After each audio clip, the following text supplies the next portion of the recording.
Well, here we are again. It's Unloose the Goose, episode 54. We're going to talk about underground networking. This is going to be a fun topic today. Here's who we have on the show. We've got Xavier Hawk. Say hi, Xavier. Hello, everybody.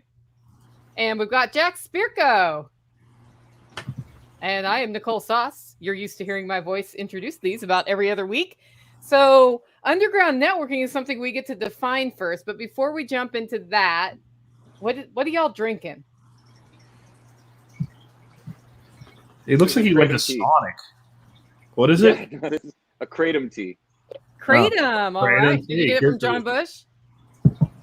Yep. Oh no, that's from the local store here. The local Kratom store. Yeah, they serve teas. They do kava and tea and all kinds of stuff. But. Looks like Alliston has wine from the comment feed. Jack, what do you got? I have vodka and LaCroix. It was gonna be just LaCroix, but after today, it's LaCroix and vodka.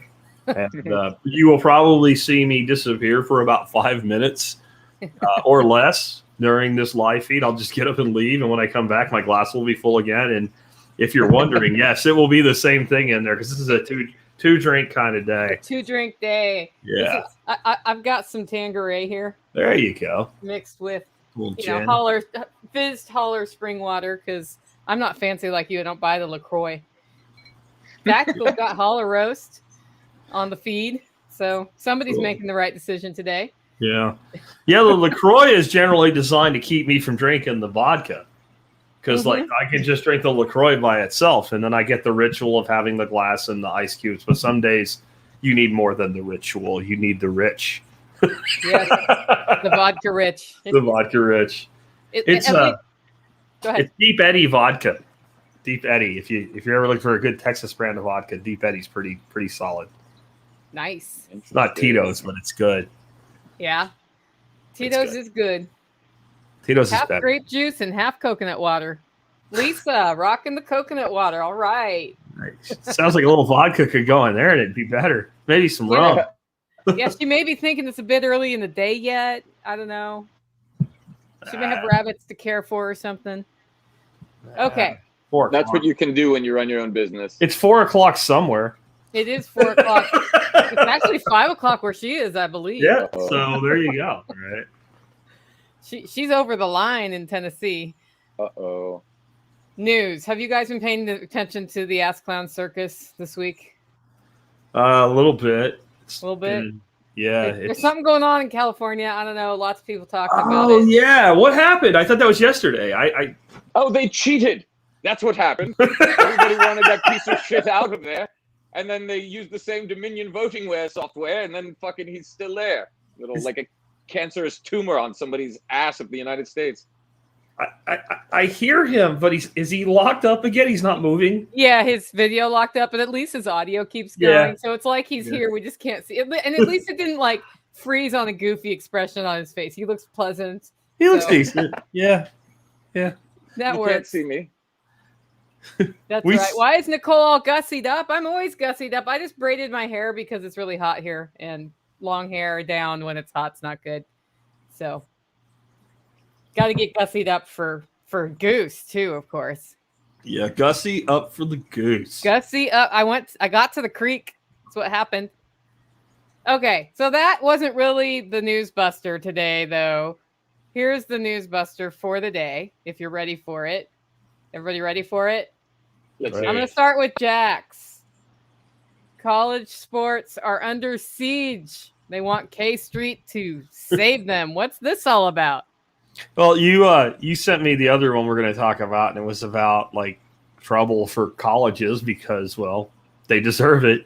And it turns out that as colleges are having trouble with declining enrollments, et cetera, during this COVID stupidity, that they're also having trouble with their multi-billion-dollar sports programs because it turns out when you have less students, less people go to games and pay to go to them, and less athletes are there to play. And, then your multi-billion-dollar little fiasco doesn't quite make multi-billion dollars anymore. And they want a bailout because, it's not their fault. It's not their fault that their enrollments are going down, and it's not their fault that people are fed up with their woke bullshit, and it's not their fault that any of this stuff's happening. And so they should get a bailout. They want lobbyists to help them and say, come support us, because we're essential to the country that people can watch, college athletes play football at like 800 schools. So somehow college football is unable to make money. Okay, paired with that, we have this one, which is big college. I'm sorry, wrong. Which is Nicole can't read. Colleges have a guy problem. A recent viral news story in the Wall Street Journal, by the way, reported that a generation of young men are abandoning college. The pattern. And contrary to what the woke people say, it's like the guys that play football at the colleges. That's how the ones that make money for the school anyway. And they're the ones that go to the games more often and all that. So yeah, it's all tied together. Yeah. Did you read the article, X? Did you get a chance to read that article? No, I did not. So it's not because of feminism in the colleges or the woke culture, and it's not because men feel under attack at the campus. It's because genetically women pay attention better in lower school grades, possibly, and therefore they do better at college. That doesn't make any sense. No. So, I think that's probably the premise that you're trying to get across by putting forth that article. That it's clearly the fact that the colleges are woke, that they're retarded and can't keep their sports stadiums filled and make money, and that's why the guys aren't there. I mean, not being able to make money with college football, isn't that kind of like when the government took over a whorehouse and bar in Vegas and ran it into bankruptcy? Like, if you can't make money selling sex and booze, you really probably shouldn't be in business in the first place. Like, if you can't make money selling overpriced football tickets to college football games, like, really? And then I'm back to where X was talking about with your article, Nicole, of like, I don't know, if I'm a 20-year-old kid and I'm sitting in this classroom hearing how I suck every day and I'm paying these assholes $25,000 a year that I'm going into debt for, maybe I don't want to be there anymore. Maybe I don't want to be told what a problem I am. And, and I mean, even if I'm not white, if I'm a guy, like, if I'm hearing patriarchy every day and whatever, and I know like I'm going into Hawk for like the next 20 years of my life or more for a degree that's not going to pay the bills, maybe I'm just getting tired of being talked about like I'm a piece of shit. Maybe that's why I don't want to be there anymore. Maybe it's not because I didn't pay attention in fucking kindergarten. I don't know. Well, it's also, Jack, because the same reason that you talked about for years, like I remember episodes a long time ago where you were talking about college as a racket, way before Gary Vee was, and how they're overpriced and you're not really learning anything. And nowadays you can learn anything you want to online. And if you want, and what is everybody interested in doing? Making money. They don't want to, go and take a theater major. They want to make enough money so that they can buy a theater, right? So they're learning all the things offline, learning marketing programs from, YouTube commercials. And that's what they're focusing their lives on now. Yeah, as I was reading the article, and they were saying, 70% of college enrollment is now female. 70%, and this is a problem because back whenever we said there was 57% men and women when they decided to pass whatever the act that says you can't discriminate based on gender and all those other things, and now it's 70% women, almost as if that did make a difference in the college campuses. And now they need to undo that because we need more, get this, men who will provide, who will stand up and provide. Whoa, what a revelation. That was in the article. And it was like, and women go to college and don't meet men who also have college degrees. So now they're not getting married. Now they're not having children for the heterosexual crowd. And now we're going to have attrition in population. And that's the problem we really need to solve. All because of this college thing going on. Maybe society's been shitting on men for long enough that, the men going their own way movement is actually starting to work. Because maybe men are not just tired of being told that we suck when we go to college. Maybe men are being tired of having their children used as a weapon against them, and they don't want to have children anymore. And how unfair the family court system is. Maybe the patriarchy's like, you know what? fucking survive without us, and maybe that's starting to hurt a little bit.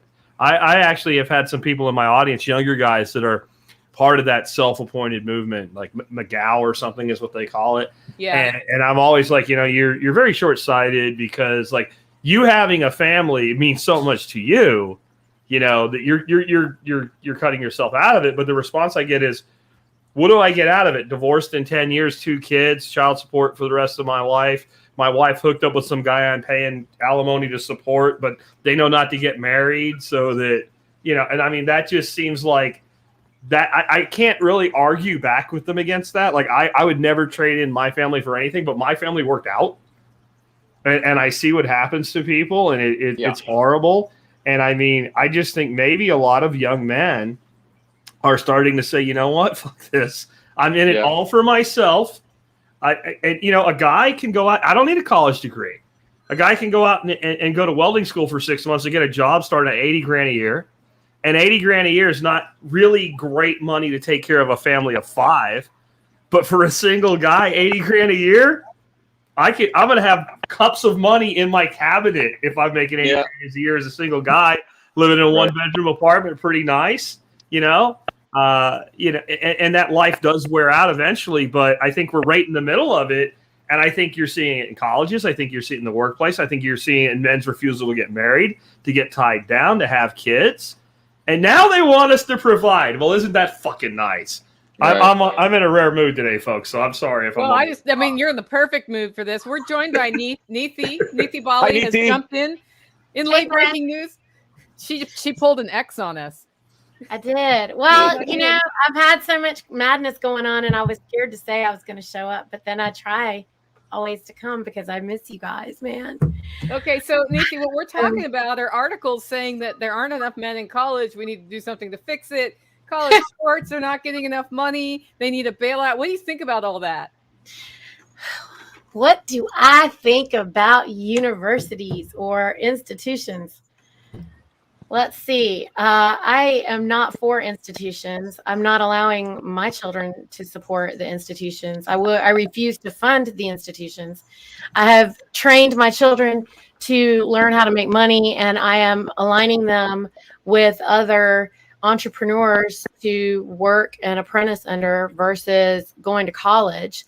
But also because I don't want my children to grow up believing that love isn't possible or real, or that, I don't want them not to be interested in having children and procreating, because I am, the high priestess of the pasture, and I am going to speak truth about nature and the laws of the universe. And the law of nature is that our only work is to procreate, and all this other madness that we're doing is for the corporatocracy and the technocracy, which I do not support. So, wow, there's that. Yeah. Well, I was just impressed in all of these articles with the circular logic, because it's like a statement with a pregnant, obvious couple of answers, and then an explanation why the obvious answers are not the answers. It can't be. Shifting. It could be our fault. That's what you guys, the woke people, going, it couldn't be. It couldn't be us. Made up shit, and then it ends with, but we need to male dominance, male provider, male roles, female roles, family, bring God back. Now they're for nature. Now they're for the hierarchy. Oh, now I think they want us to do all the work and admit we suck at the same time, and say that we're not necessary and there's no difference between the genders and all. It's like they want both. There was an article about this years ago, and it had to do with like a Survivor type show, like where they're on an island, but it was a British version, and it was men and women. And then they eventually decided, well, let's see how this fucking works if we take the women and put them in a group and the men and put them in a group. And up until they did that, the women were like sunbathing all day and bitching and whining about crap and not doing anything, because the guys were all thinking, well, maybe I'll score. So they were doing everything for the girls. As soon as they separated them, the girls' camp was a complete fucking disaster. And I'm not putting down women. I'm putting down that type of woman, because they were like all young 20-somethings that had come through this indoctrination, but yet they wanted men to do everything. And when they had to do shit for themselves, they were screwed.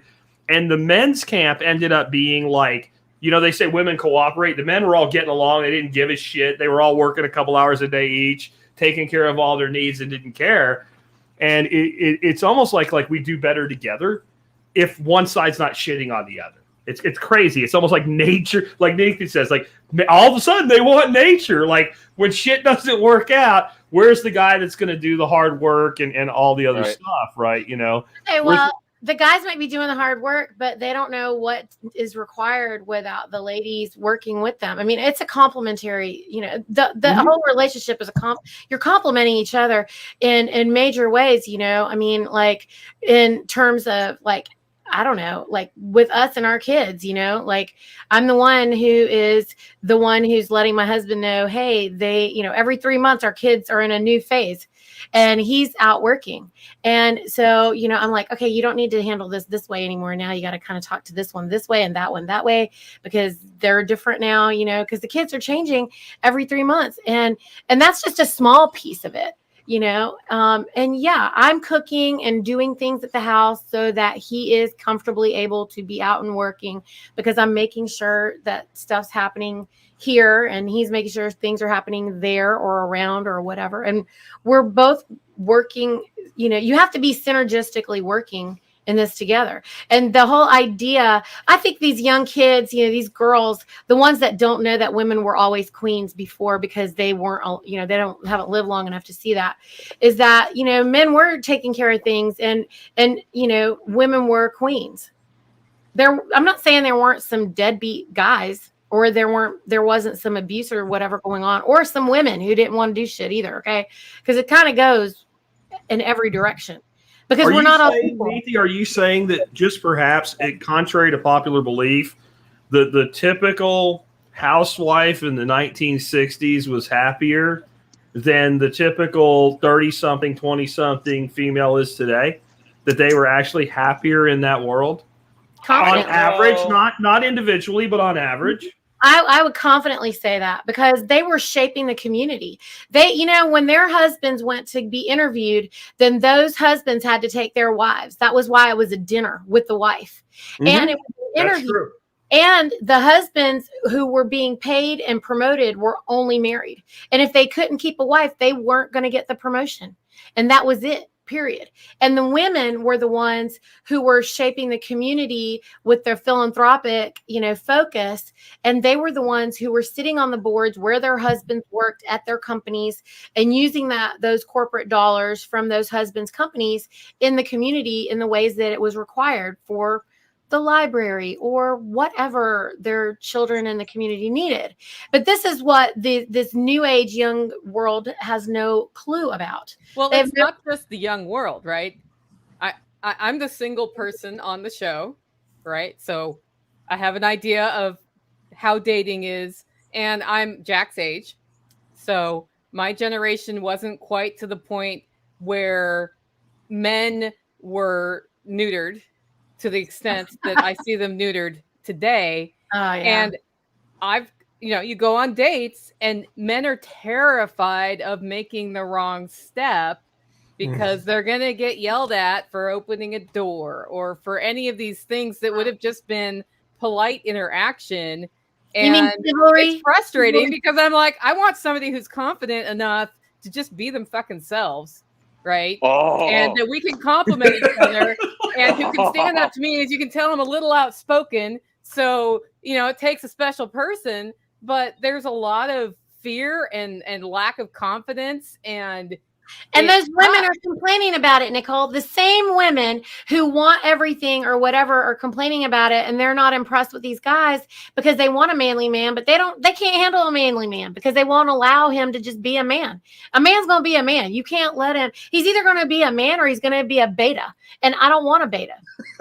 So I thought you were going to say a bitch, but it's the same thing. Oh my gosh, I've been hearing somebody say over and over how they want to set themselves up to be a high-powered male. What? And explaining what, like, it's weird. Like, this person commenting in one of my communities is like, I need a job that pays this much so I can be a high-powered male. And I'm like, you're never going to be a high-powered male with that attitude. Like, that has nothing That has Yeah. nothing to do You're with it. screwed. Yeah. You're Yeah. screwed. It's never gonna They happen. Like, I don't even know what that they term think the money means. gives them the power. That's you're saying they think that the money gives them the power. You know, my solution for the whole if you open the door thing, you're chauvinistic or whatever, I open the door for you. If you think about it, you get hit in the ass with the door. Right? And then, you know, there you go. Like, I didn't know that was a problem for you, so there you go. Now I you was don't have on to a worry business about it meeting. ever again. I was on a business phone call, and one of the people on the call was a woman, and she was like very aggressively like making her point across. And I totally got it. She was very passionate about what she was talking about. And she apologized that she was so aggressive. And I'm like, no, it's all good, darling. And my wife heard me say that. And she is like, did you just call a woman darling? And I was like, you're damn right I Yeah. did. You know, and it was It was the nicest thing you could have said. I was being polite, like, and then my kids were like, why is that bad, mommy? And I chimed in at that point, and I was like, it's not, you know. God, I forgot what I said specifically then, but it was hilarious, and my wife laughed, and she was happy that I had said it, but because it was like, when something's wrong with the world, when you do something nice, it's misinterpreted as to something abusive or oppressive, right? First of all, chivalry is not oppressive or abusive, No. and all the ladies out there are out of their freaking minds, and they don't even know what it is. You know, they want to be a queen, but they have no idea what is required to be a queen. And so, to be a queen, you have to allow a king to be a king. So you are no queen if you don't know how to allow the king to be a king. There's a fucking T-shirt in that. If you want to be a Yeah. queen, you have to let a king be a king. You can't be a queen and have little beta male bitches following you around. That's not how it No, works. I just right? don't know how No. you can be happy that way, really. I mean, well, they don't know what Well, they happened. are miserable, Nicole, but they don't know Well, why. I read another article a couple weeks ago in New York, like liberal This ladies is now a new subject. are only dating or are targeting conservative males because they're tired of the beta male problem. Yeah. Wait, What a fucking revelation! Like if they're looking for somebody to marry, they want a conservative dude. You know, and I don't, Liberal. I I'm don't gonna know. tell you something. There is nothing attractive about a beta male. There is like nothing attractive about a beta male, and I don't know why. I mean, I should stop. I would say the Russian You know, and I don't know society about has you, been very Ax, but It's almost the goose. You get to say what you want. When I was growing up as a kid, if I had been anywhere with like one of my uncles, my great uncles, my grandparents, or whatever, and like we were at a store or something, and a lady was coming, and I didn't hold the fucking door, I would have ended up hearing a ringing sound. As a big giant cup hand got me right in the freaking ear, like, and then like they would have like it never happened, but I saw it happen to one of my cousins because I opened the door because I saw it happen to one of my cousins. So he got clipped in the ear by my uncle, and then my uncle went and grabbed this woman and said, I'm sorry, ma'am. I'm trying to teach this boy some manners. Would you mind coming back out here and going through that door again?" Wow. Yeah. And he made him stand there and hold that door. Yes. And I'm like, so that's how I grew up, that's what you did. And it wasn't just like you really better do it for women, but it was manners. Like if you see somebody coming and you're holding the door, hold the freaking door until they walk through it. Now, I also do have kind of an issue with people like when you hold the door for them, they don't say thank you. Like they act like you don't even exist. I kind of feel like those are the people that you let into a lane and they don't wave and say thank you in the car. Like it should be legal to get up behind them and put them in the wall. Like that's like we should be decent to each other. My wife said today she let somebody into a fast food line when she's getting food for the kids.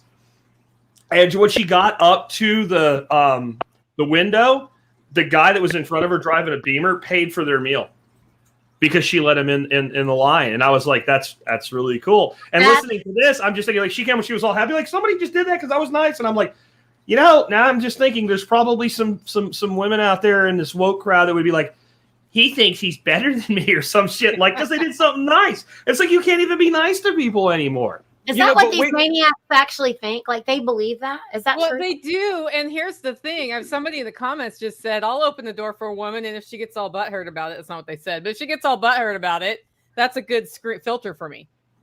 Honestly. Oh, yeah. Yeah, like, yeah, exactly. There will not be a second yourself with the person you're seeing. There's no point in going on. There's People say point. things and if online yourself they is somebody would never say in who real life. agrees that we should be in a mutually beneficial relationship where we help each other, then a freaking door shouldn't be the thing that gets in your way. Yeah. Nothing I think it's offensive if a gentleman's walking in front of me and he doesn't hold the door.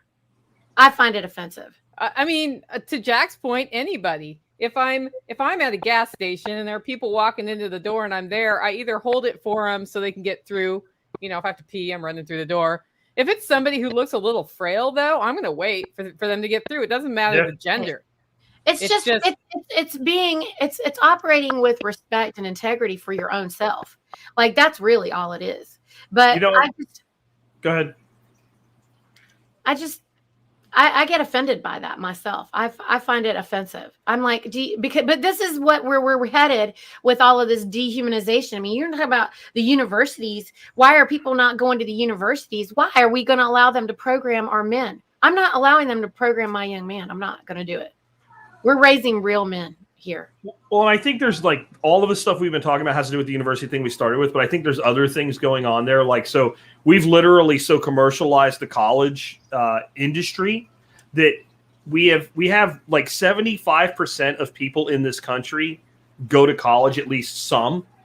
And that's stupid because I'm telling you, if you get 20 people in a room together and start talking to them, you're not going to find 14 of them that are smart enough or have the aptitude for the type of thing you go to college for. And that's why we have degrees in college now that have no purpose. And I think part of it is markets are going to, like, part of it is just good old-fashioned markets are going to market, and they're just, like, people are figuring out, like, there's no point. Like, even if you take all the wokeism out of it, why am I going to go get a degree in communications or liberal arts or French literature or whatever? Well, what I really want to do is work on cars or weld and there's all these trades that we need people to do that pay really freaking good. And guys tend to, like, there are guys that like to put the power suit on like X and go to the office and whatever. And there's guys like me. I did it, but I made money doing it, but I was always happier, like, out in the field doing work, like running, even if I wasn't doing like the manual labor itself, like, hey, it actually is kind of intellectually challenged to figure out how am I going to get a piece of fiber optic cable from Azle, Texas to Fort Worth without breaking anything? Crossing highways. Dude, like that's like I feel personally attacked by that remark. My degree in German and music have been 100% helpful to me my entire career. I can't think of a thing that I learned in AP calculus that I've ever used in real life. I don't. And so what was I going to do? Go to college and study more of this useless skill? Now, if you want to be a physicist, fucking go to college. If you want to be in like the STEM fields or a lawyer or a doctor or an aerospace engineer or something where there's a legitimate pathway from this education into that, great. But then we would have what, 25, 30, 40% top going to four-year universities. Like the country I know of, Germany, where college is free. Yeah, it's not free. Not everybody gets into college. No. They have three systems, right? They have college, they have like trade schools. Yeah. And they have another, I guess, two kinds of military, trade schools. There's right? like professional school and then trade school. So there's three systems. And if you want to be an electrician, you're going to go to a trade school, not to college. Look, we've been under If attack. you're going to be a plumber, you're going to go to trade school and you're going to make decent money. I mean, they make decent money here as well. Well, the corporatocracy is collapsing, so there's no use for any of those fake jobs, which is the reason why nobody's going to college. You only go to college to get a job. I told my kids that. I said, if you want to get a job, then you have to go to college. But we don't need you to get a job. We need you to make money. So that means that you need to learn how to do something that is, and listen. Yeah, like, so my son, honestly, he really, really, if he was going to want to go to university, he wanted to go to MIT because he loves to MacGyver stuff, right? Like, he's very much into hands-on engineering type things that he can't articulate because he doesn't even know all of the possibilities. Like, he would like to go. He's 17. Mm-hmm. So he was with us, and I introduced him to, Congressman Thomas Massey when we've been doing these road food events. He's been there, and Thomas Massey graduated from MIT. So Covey's been talking to him, and he's seeing what he's doing, because what has Congressman Massey done? He's living off grid. He built his entire home from scratch.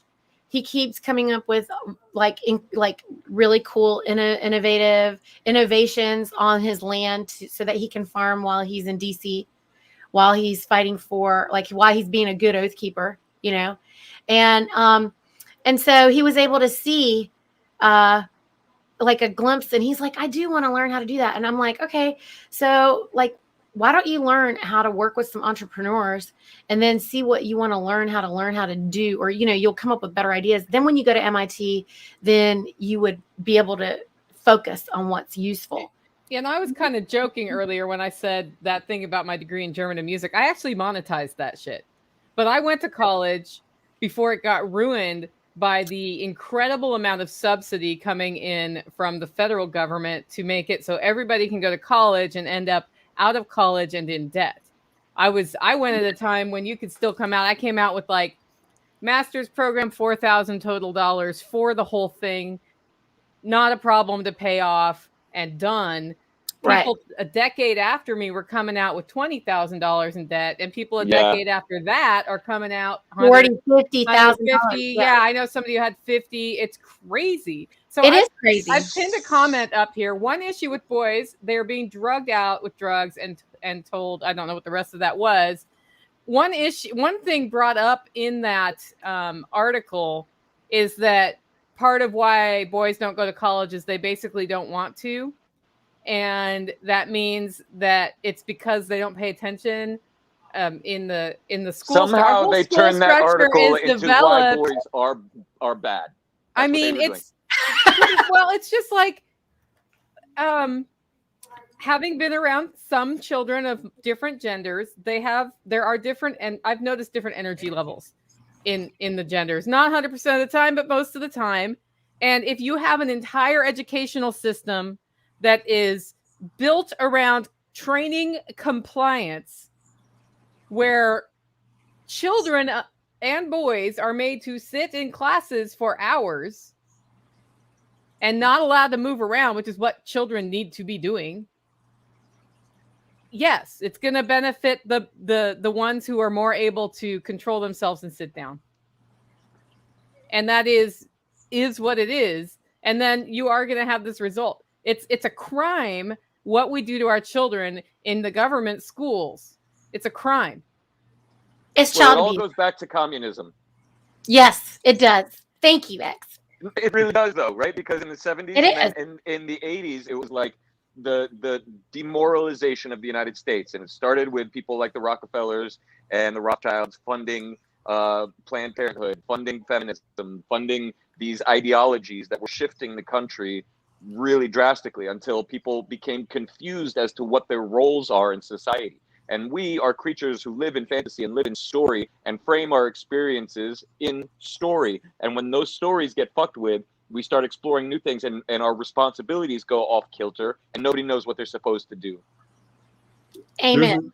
There's a lot in the word stories in that. I think that our traditions come through stories. Everything that I know about my family, I know because I wasn't told a fact like we learned in school about history. It's because I was told a story. And you could live in it. And we should be teaching history as stories. I've been talking to my grandson about that. One of his subjects he doesn't really like is history. And I'm like, you have to start seeing it as a story because you like stories. And it is through our stories that we pass down not just facts, but traditions, and that we create heroes is not the right word. Role models is what I'm looking for. So I want to be like my great uncle Pete, who was a staff sergeant in World War II, served in the European theater in Italy, and told me stories not just of war, but like the bad things of war and the little things that they would do, like the fact that like they only had so much soap, but you would see these people that had nothing and they wanted soap, not food, soap. Like you're pretty desperate when you're asking somebody for soap, and like, you know, they would all break their bar of soap in half and give away half a bar to these people. Like I want to be like him. And without that story, if he just said, you know, in Europe we used to give away during World War II half of our bar of our soap, but actually telling me the story made me want to be like him. Yeah. And when we start taking away the stories of our own family's ancestors, but the ancestors that founded our country and built our culture, and we start villainizing those people, we're robbing society of that. And I'm not sure, but I just feel in my gut with hearing X say that and thinking this way, it might be more important to males than females to get it that way. Women have a different way that they communicate with each other. They have, like, I tell my wife sometimes that she's going to be one of her girlfriends. It's hen time, and you need some hen time, and they have a different way they do things like that, and that's okay. And I think men, we're making that transition from boy to adolescent male to man. We need that stretch to try to be more than we can be. And if we look to our past and we're told that everybody before us sucks, then what are we going to strive to become? Right. Not like them, which that just means we have no direction. It's like telling somebody, go to Philadelphia, here's a map. And you go, well, where am I? I don't pick a spot. Yep. Like, it can be a great map. It can tell you exactly where Philadelphia is, but if you don't know where you are and how you got to where you are, how the fuck can you figure out where to go? And I just feel like that's a perfect description of, especially like 15 to 25 right now. Like, that's, you don't know where you are. You don't know where you got, how you got there. You don't know what came before you. And how the hell can you possibly know where you're going?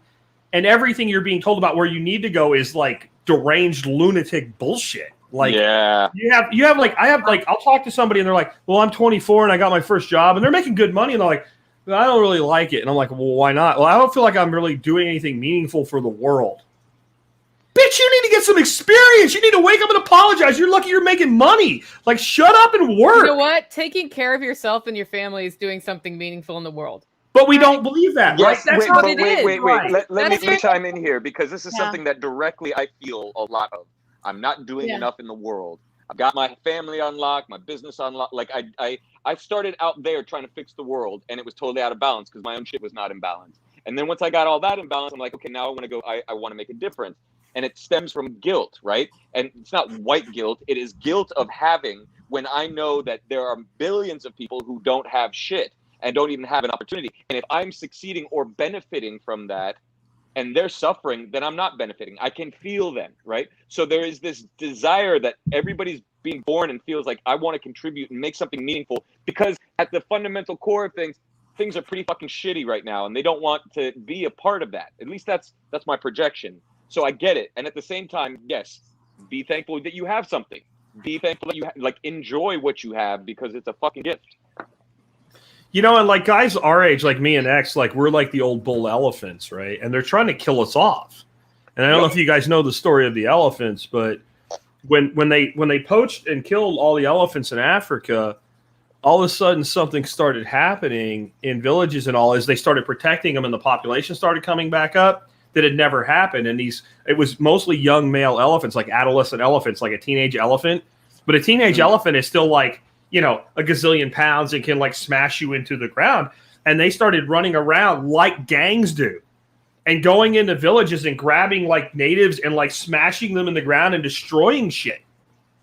And this didn't make any sense, because humans and elephants had always had, interactions and conflict, and an elephant's a dangerous animal, and you can piss off a cow because you're too close to a calf, and you can get rubbed out like an ant in the ground. And that happens. But roving gangs of adolescent male elephants going into villages and killing people for fun, not typical. And as the conservation efforts started working and there started to be old bulls again, it stopped all by itself. And it took them time to figure out what was going on. And what happens in elephant society, and they have a society. That's why I'm a hunter. I won't hunt elephants ever. I will never take an elephant's life. An animal that mourns its dead, I'm not killing. I'm not fucking doing that, right? I'm sorry. And so all of a sudden, what they realized is there were these, what they call them Bachelor Herds. And what happens is at a certain time of the year, when the females are pregnant, but they're not ready to drop their calves yet. So they don't really need, because a female elephant can protect itself unless she's got a calf or she's calving. So at that point, when everything was kind of done for the year for a break, the men would leave. If you weren't a little baby calf or a woman, you went off with the men. And the old bulls would kind of like knock around the young bulls when they pulled any bullshit, you know, kind of like my uncle smacking my cousin in the ear and making them let the lady through. And if they started doing stuff like the elephants, they're wise enough to understand, like, if we create conflict with humans, they'll come after us and we'll have a problem. And they started, like, they would kind of sort of, without being excessive, beat up the young men a little bit. And then they would bring them back to the women, and they would do this over and over again. And all the behavioral problems went away. Now, if you look, that's what happened all the time with the. I'm sorry to interrupt you, Jack. No, sorry. no, I was just going to say, if you look at our society right now and the way young men are pussies, but they're also violent, right? That's that correlation. It should make your hair stand up a little bit on your arms to realize this is what we've done. We've emasculated. And so by emasculating the older men and relegating them to not being valuable anymore, old people are to be put away and ignored. And guys like me, that's just a crazy halfway old guy, right? And then, like, you separate the man from his cub and you push him off to the side. All he is a freaking support check. And you have this group of young males coming up through that. It's a dangerous time, 14 to 24, for a guy. His prefrontal cortex is not developed. He gets big arms. He can beat the shit out of people, but he doesn't know what he has. He doesn't know why he feels the way he feels. And he doesn't have the guidance of the older male to say, hey, cut that shit out. And then all of a sudden we have gangs roving the streets and fucking shit up and all. Like, the elephants told us everything we needed to know, but we don't, like, that would be science. And when we invoke science, we invoke a community, not a process. If we were following science, the elephants just told us everything we need to know to put society back into a way that at least makes sense most of the time. Stop throwing men in jail for addiction problems. Right, or stupid crap or there. whatever. Keep fathers in the house, because we're ripping houses apart under the guise of trying to protect people from drug use, for example. Right. For example. Just for and that has disproportionately affected the black community. I'm sorry, it has, right? It has. That's not wrong to say that. It's factual to say that. And when I was a kid, if I did something, the trouble I would get into with my dad at home, if that was, let's say, a 5, if I had a friend that was a black kid when I lived in Jacksonville, and he did the exact same thing, the trouble he would have got in trouble with at his old man when he went home is like an 8, right? Yeah. Like, it was a very strict disciplinary, hey, we don't behave that way thing. But if you take that man out of that house, that young boy doesn't get that guidance. Or the lift, or the you know, like the praise. So like, you know, both. Men are not allowed to go and hang out. You got all these lunatic women who don't, you know, you're talking about hen time or mother hen time or whatever. Like, when, you know, I feel like men need their time together too. Like, you know, you guys need to be able to go and just, you know, have a mancation or whatever it is that guys do sometimes. Because if you aren't able to have, you know, like when you take the older men with the younger men and let them go, just be wild, what do y'all do? You know, like, whatever it is that guys do, that's whatever that is, it's important. Like, but it's not encouraged. It's not something that's valued. And you can't learn everything out of a book. I'm sick and tired right now. I mean, that's my stance on this whole university thing, back to the topic of the university piece, if that even matters anymore. I mean, I'm like, you know, words don't teach, life experience teaches. And like what Jack's saying, you know, it's not always just a slap on the back of the head. Sometimes it's a hug. Sometimes it's a fist bump. Sometimes but one makes the other work, right? That's what I'm thinking while you're saying that. Like, my tough ass great uncle, like, when I shot a deer in front of him that was running, and he's like, "What are you doing? You're not gonna," and boom, and I knocked it down, and he was like, "Good job." Like, that meant so much more to me because he wasn't afraid to criticize me. So when I got praise from those men for doing something right, it didn't matter if I got one praise for every 5 criticisms, right? It still mattered more because I knew if Uncle Pete said I did something right, I must have fucking done it right. Like, I earned that shit. And we're robbing young men of that by 2 ways. 1, taking the men away, but 2, telling the men you can't be tough on them. Right. So you realize that there is a concerted, intelligent effort to destroy families. Oh, absolutely. Right? To destroy the bonds, to destroy tribes, to destroy cohorts, to isolate the individual. That's what all is going on in Dehumanization. Yeah, that's what all this is. It's turning people into cattle. into, Yeah. and not even just cattle, but into robots. Robots come into the workforce, and then all of a sudden, that's why they're getting rid of gender, because it's dehumanization, because they're going to have to insure robots, figure out employment for robots, and that's a whole new class of beings now. Male, female, you gotta honor my gender choices, okay? So like, yeah, I'm an attack helicopter. My point here is that they've got no, like, there's no dignity for the human species any longer. Like, and it's actively being attacked and destroyed. And unless we have these conversations more at a societal level, we will lose it, and we will become little more than biological entities at that point, which is fucked up. And they've framed this discussion in such a way like that it's hard to have this discussion without people typecasting you as having a very extreme opinion about gender roles. When, you know, I think everybody on this conversation is coming from it. Your relationship is a balance, and men are better at some things and women are better at some things. And it's not about if you are this gender, you do X, Y, and Z. It's that we play to the strengths in a relationship, however that looks. You know, I like to say I'm the kind of feminist that existed before the current feminist came to be, where I think if a woman puts her mind to something, she can do it. And nobody should get in the fucking way of that. And if they do, I'm going to push you out, right? But mutual respect. At the same time, I also acknowledge on my homestead, the people who lift the heaviest things are not female. I had a 150-pound bag of coffee delivered into my shed today by a male. And it was, I can do it, but let me tell you, he can do it easier. Yeah. And I am not a domestic goddess. And the roles were flipped in my family for a period of time where things went bad for me. And my wife was carrying a lot of the financial weight. And that was a fucked up time for both of us. None of us enjoyed it, right? And then when things flipped back, it's like we're breathing again. And it's like, what? So it's like, I know what it's like to be on both sides of that discussion. And I find that, you know, miraculously, remarkably, you know, the biological system kind of fucking works. A little bit, you know, and the best part about it is that when you honor it, then it works even better. But I mean, like even in the Wild West, you know, do you think that women didn't know how to sling a gun? Who do you think had the back of a man? When they were out there and it's just one couple in a wagon with their kids and everybody, who has their back? You know, do you think everybody didn't know how to do things? That doesn't mean that it just doesn't, like Nicole just said, like, I'm over here moving dead bodies all day long. Yes, they're livestock meat. Yes. Let's qualify that statement. I didn't know you were an undertaker. I mean, I am lifting dead bodies. We're going through 10,000 pounds of dead bodies here all the time. I mean, I'm working out all day long with this meat. If I have a gentleman who's going to come and move a cooler for me, I'm going to let him, because by God, he can do it with 2 fingers while it takes me like my whole entire body to do it. But I'll do it. But that is not what the whole movement was about, ladies. If you're out there listening, let me just explain to you what actually happened.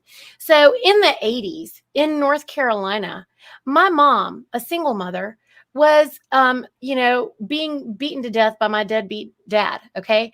And when we got rid of him, then he was too freaking stupid to sell the house and leave us out on the street. Thank God, because he was an idiot. But my mom couldn't, if he would have done that, she wouldn't have been able to purchase another home, as none of my friends whose parents were divorced moms could own a home, because women could not own real estate in North Carolina in the 80s. Did you know that? Did you know? It's true. My mother Women could not own real estate in North Carolina? In the 80s. What? No. It's kind of crazy. I didn't know that. I know that during in the 60s, a woman couldn't get a credit card without women a husband. or women. Women couldn't. None of the after divorce, everybody was in an apartment. My mom was the only one in a house, and that was because my dad was a ding dong head. And thank God, the house was still in his name and everything. And during the 80s, she was finally able to own real estate. But when she sold that house, the only reason she had the power to sell it is because she was married to my dad, and they, her name wasn't on the deed. Yeah. So I know in Tennessee, women could own real estate, but if you were married, your name ended up not on the deed. Well, Only your if you're husband's married- name was on the deed, and it took some pushing, and that was definitely in the 80s here too, where if you were married, it was in your husband's name. Period. End of story. Right. Yeah, Well, that's some she fucked up couldn't have shit. owned, she couldn't have owned real And then, estate. and also the so- credit history. And this was true in my mom's time because my mom and dad divorced. When my mom came out of that divorce, she had 0 credit history in her 30s, which Yeah. is like Same a with my death mom. sentence to getting anything done. Wait, what? Right. Say that again. No credit history. So all the Oh. credit cards they had together or whatever, and the houses they bought all Yes. went on his credit history, and she had nothing and had to build from Right. 0. Oh, Which she was. So let's yeah. just chalk up all this gender confusion to like a good lesson learned to make everybody realize, oh, this is why things are the way they are. And that's Yeah. what I'm holding for it. Like, it's going to take a generation or two, but people are going to be like, yeah, we tried that shit and it didn't work. Back to business. That's what I'm hoping for, right? Someone made a comment earlier saying that there's no positive vision for humanity in the future right now. And culturally, economically, globally, there really isn't. There's no inspiring vision of the future. And right now, everybody's like, it's the fucking apocalypse. And frankly, it looks like that until we lay out what a positive vision looks like. Yes. But as we say, we So- should go back to some things. We should also learn from the things that didn't work. Like Right. one of the reasons that us men are getting screwed over today in divorces and child custody and all is because of how fucked women were back in like the 80s, the 70s, the 60s. Yeah. Like literally, like as the man, I control in a marriage in 1965. I controlled everything, and if my wife was like, "I want to get a divorce," I'm like, "You will have fucking nothing when you leave." And I was right, not right as in correct, as in being like morally right. Morally right. I mean, I was right as in technically right when I said that, and I could control my wife that way. Like, I'll go cheat on you. You can't do shit because you'll have nothing, and I'll have everything. Okay. Right? Well, And that's how we ended up in this position. But this is the scumbag guy. The majority of men were not like that. Well, So yeah. So the majority of men. Well, okay. Go ahead, Listen. X. You let X talk on this. Just The one thing. Can I just Go say ahead, one Nikki. thing next? Okay, Yeah. just one point. I will say I'm not going to say that there weren't people taking advantage of that, but what I will say is that most women's lib or the movement started not because women hated men.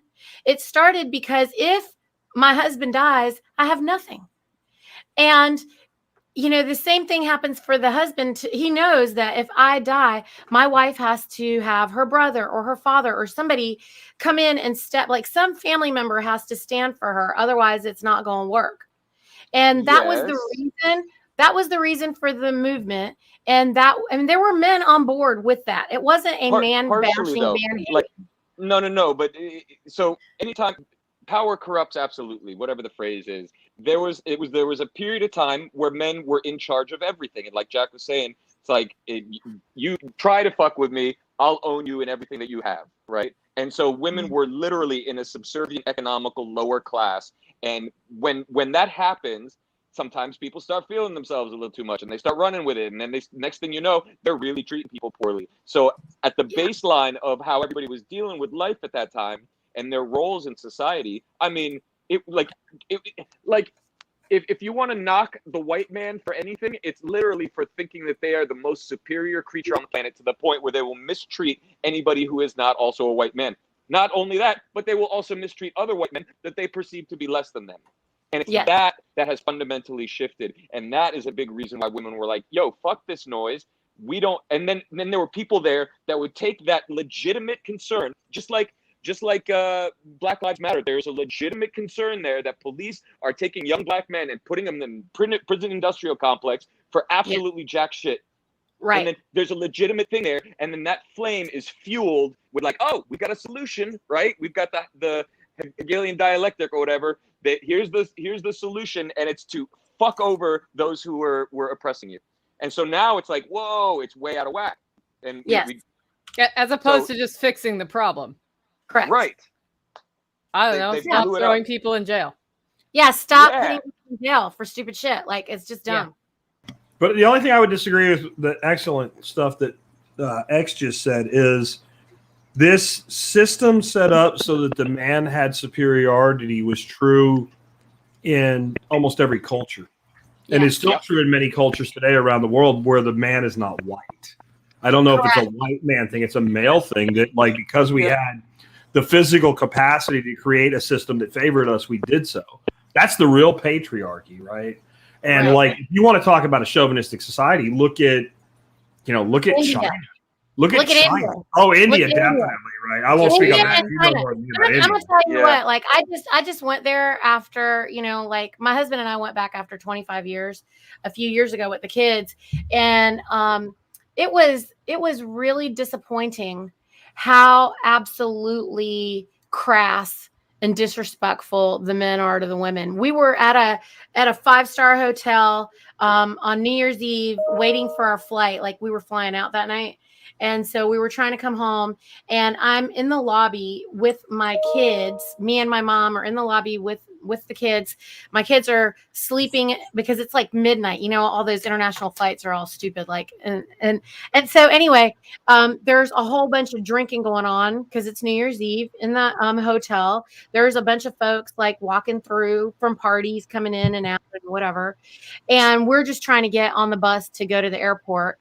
Anyway, these like total like a-hole guys are like, they block me in between there's the 2 doors to go outside, like they have that lobby door with the exterior door or whatever.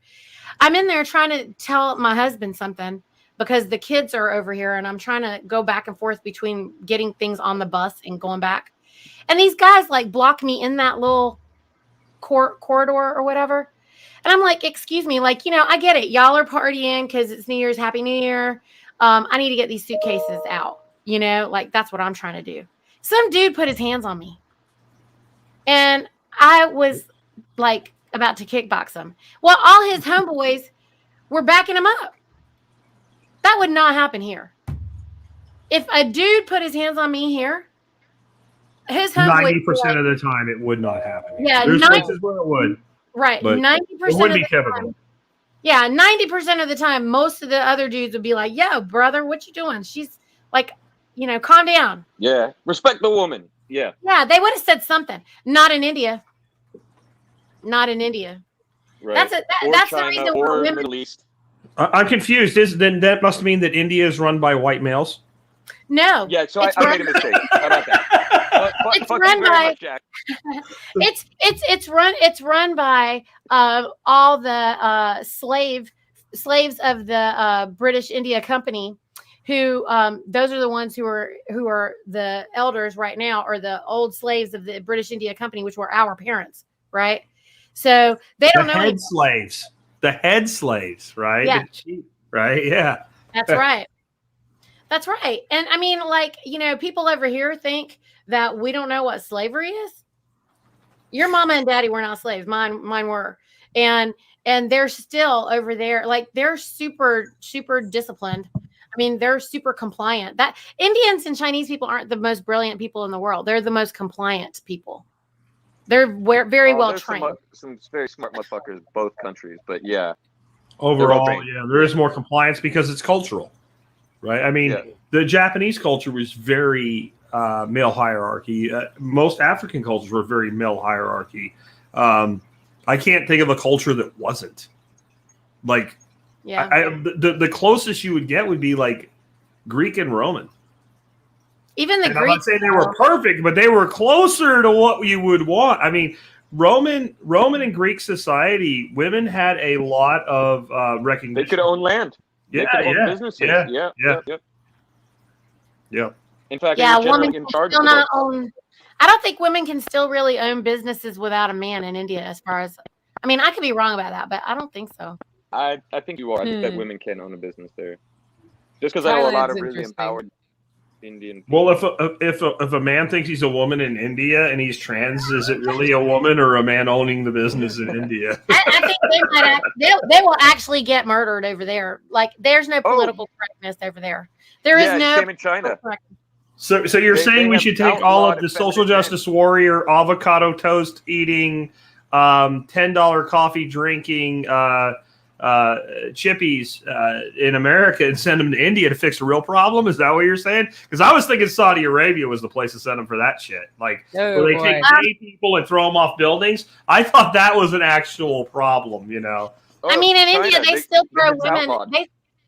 In India, they still throw women into the middle of the street who've, you know, been raped because they're filth now. They're like, you know, they're thrown in the middle of the street. So no. And someone just said that women can own businesses over there. Are you sure? I know women run businesses over there, but are they in their names or are they in the names of their daddies or their brothers? I just want to know, because I can talk to my cousin but when my cousin's sister had her business there, it was with, I'm pretty confident it was in her dad's name. I mean, legally, it was a family business that she ran, but I'm not sure right now. I'm thinking it might have more to do with caste systems than sex. Yeah. Well, you're right. The caste system is also a piece of it, but I don't care what caste you're at. If you're raped and whatever, unless, you're in the middle of the street probably somewhere. The internet says that women can own a business in India, and only 14% of women, though, do so. Whatever that means. Okay, and I wonder since when. I would be wanting to know, like, since when.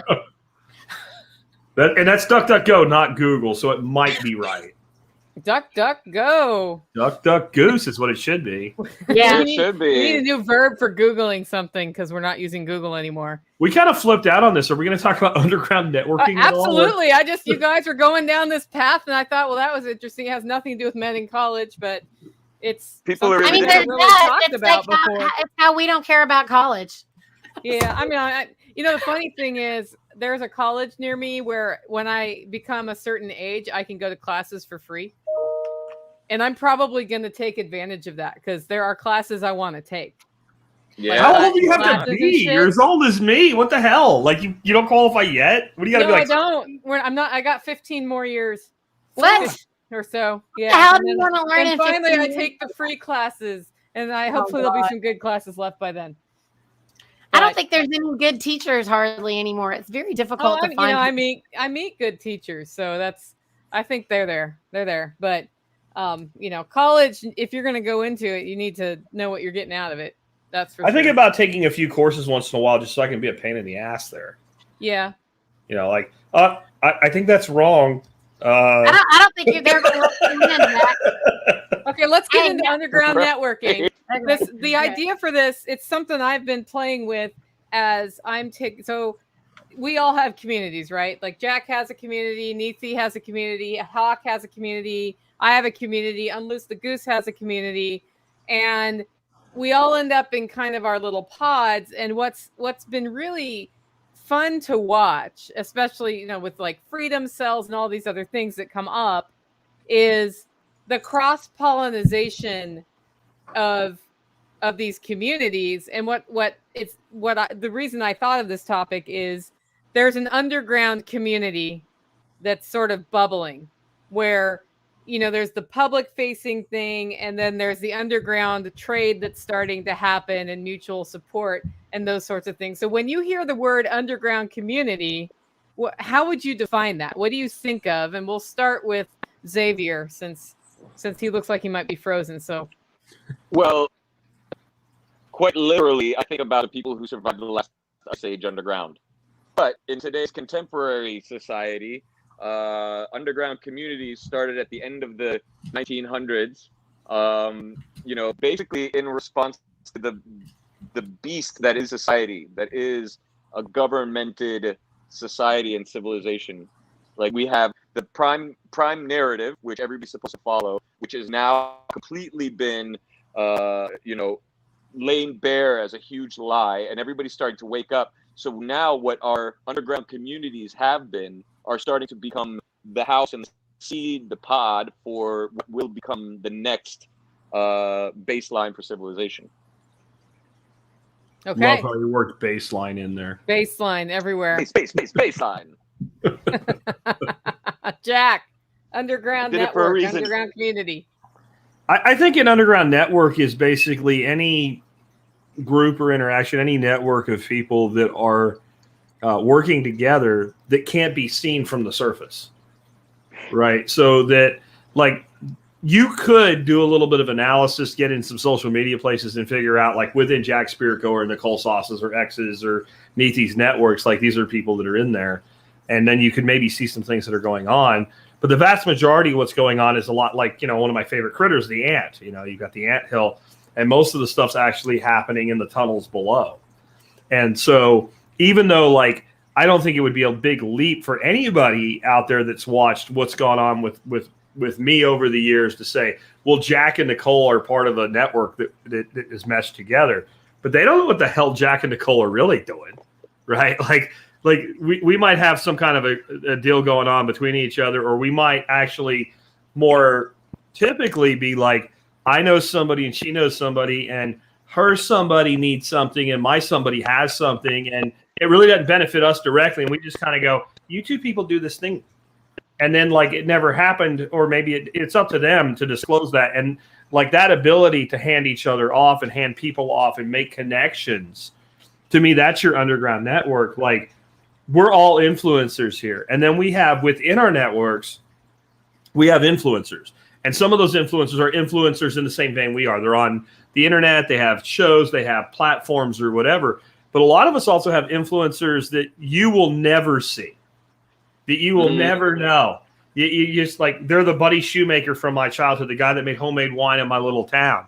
Like, he could get anything done. And today, maybe it's me that connects him to somebody that's not part of that small town, right?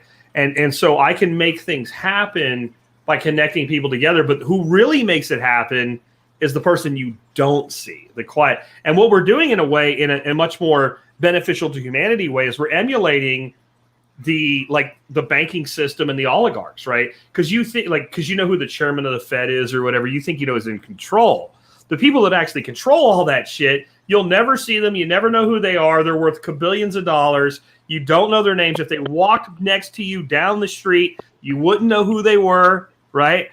And we're kind of doing the same thing into where we can connect people. Maybe we're the figureheads, and then we have all of these other people that actually do the things, and what things you don't get to know because it's underground and you're above ground. So screw. Like, I think that's a big part of this. Neathy, what are your thoughts on the topic? I like what everybody said. I feel like you guys have said a lot of it already. I really do agree with what Jack's saying in the sense of, you never know what influencers that you don't really know who I'm working with. And it seems like everything I'm doing is only working with, like, maybe farmers, when actually that's really not true. So, there's a lot of other parts and pieces that are going on in the background. When you're building an alternate universe like we are, like I am anyway. I think we are. Do underground networks work if they're only digital relationships? No, I just met with an underground digital network in real life, IRL, and it's all based around liberty and standing up and actually taking legal correct action, like looking into the school board, looking into the local, like actually putting people together and saying, here are some tasks that we can do to clean up our local community, our local representation. And that was super inspiring for me. Mm-hmm. I don't enjoy just these superficial type. I mean, I guess it's not really superficial. It feels superficial until you meet them in real life. I like to do those kind of things in real life. I make an effort. Like, I really want to come down to Texas, Jack, but, like, I can't come right now. So. Yeah, Nicole often says this, Jack too, like, it's one thing to listen to us, to interact with us on Telegram or in our chat rooms, but it's another thing to actually have FaceTime, because that it builds, like, bonds. Like, I have regular calls with people in my community on Zoom, just to connect and, like, be real people, listen to their stories and stuff. But to actually go to an event together and bond in that way creates something that lasts forever, right? Yeah, I know. I mean, my community, I see them every week. People are coming here every single week. So in fact, I only started doing more online stuff after COVID. I never even thought about Zoom, or whatever, until after that. And so, which I appreciate. It's nice to talk to people around the world. But I value my local peeps, man, or not just local. I'll go out of my way to go places. I think one leverages the other, though, right? So, like, you can have this person that's doing wonderful things in real life, like Neethi, and maybe she can't come be with us, right? Because she's far away or she's got so much going on. But if we're able to gather, like, she has a problem, and then I don't know the answer, but somebody within my network, either virtual or real life, can give me the answer, and then they don't really know Neethi, but I pass that information on to Neethi, and then Neethi can use that, and then that benefits her entire pod, right? Her little squad that she's got going on over there. And then, like she said, it's not just farmers. Well, if you're dealing with farmers, you're dealing with customers. Well, customers could be like a doctor that realizes, like, I want my family to be healthy. So now there's a doctor in your network, right? Or you have a lawyer that's tired of the bullshit and he wants to feed his family healthy food. And now you got a doctor and a lawyer in your network, right? And like that just keeps building, because for every farmer, there's a dozen or so people buying that one farmer's products. And all of those people do a thing, and they all have a skill, and they all have a knowledge, and they all have a skill set. Well, they also all have another network of their own. Doctors know doctors know nurses, doctors know real estate people because they need office space. Doctors know lawyers because they need lawyers.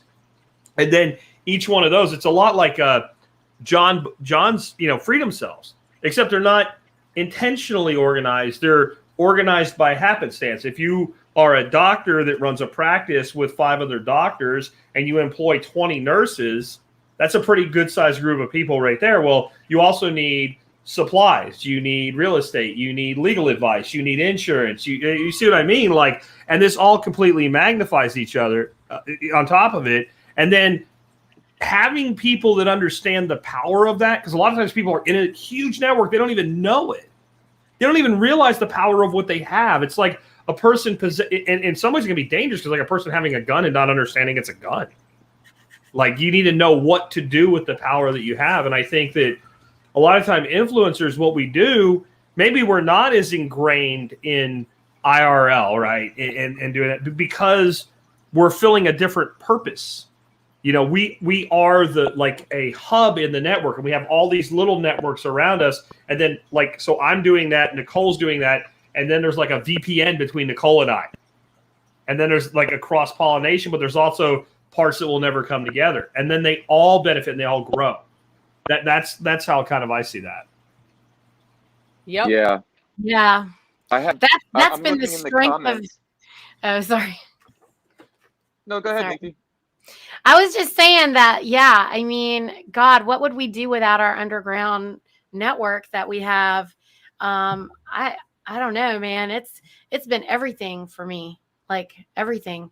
And like what Jack was saying, that is how I'm growing. I have a holistic physician who joins, and she brings her 10 physician friends who bring their entire practices, and, so on and so forth. And that's just one. I mean, what about like my mechanic who brings all his clients who get their car fixed?